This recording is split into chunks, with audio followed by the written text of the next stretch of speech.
2024-এ ইতালির কোন শহরে কি পরিমাণ আবেদন জমা পড়ছে? হাই এভরিওয়ান, আসসালামু আলাইকুম। শফিকুল ইসলাম বলছি ইতালির আনকোনা থেকে। আশা করছি সবাই ভালো আছেন। এই যে প্রশ্নটা আমি শুরুতেই বললাম যে 2024-এর ডেক্রেতো ফ্লুসিতে ইতালির কোন শহরে কি পরিমাণ আবেদন জমা পড়ছে, এটা অনেকেই জিজ্ঞেস করছেন।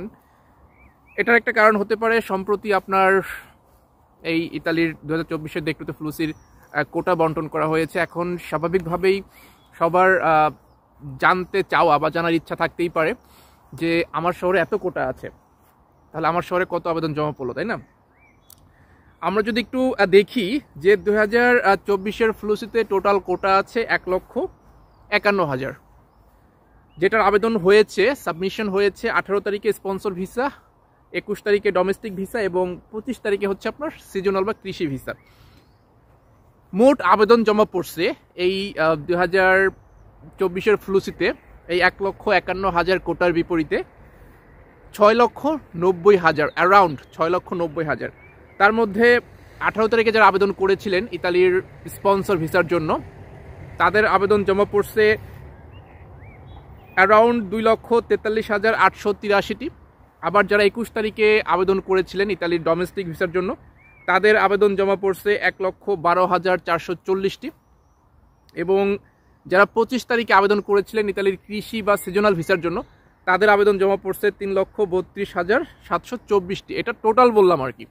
এর মধ্যে আবার প্রথম 5 মিনিটে কত আবেদন জমা পড়ছে এগুলো আপনারা সবাই জানেন। তারপর আমি একটু বলি, 18 তারিখে প্রথম 5 মিনিটে আবেদন জমা পড়ছিল 49,734টি। 21 তারিখে প্রথম 5 মিনিটে আবেদন জমা পড়ছিল আপনার 49,228টি এবং 25 তারিখে প্রথম 5 মিনিটে জমা পড়ছিল 77,688টি।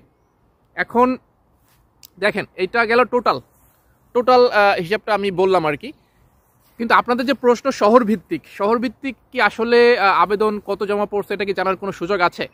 না, এটার উত্তর হচ্ছে না। আমি অনেক চেষ্টা করেছি, এই উত্তরটা আমি পাইনি।